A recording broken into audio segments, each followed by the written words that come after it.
ফিরতে দুইটি শব্দের জিকির করুন, সম্পদের অভাব হবে না।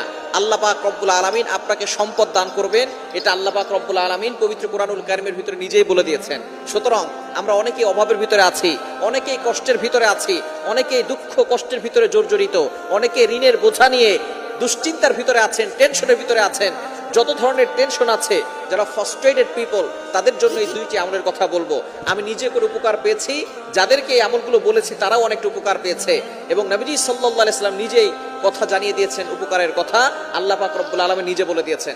আপনি চলতেছেন ফিরতেছেন, ওযু ছাড়াও আপনি আমলগুলো করতে পারবেন। একেবারে সহজ দুইটি আমল।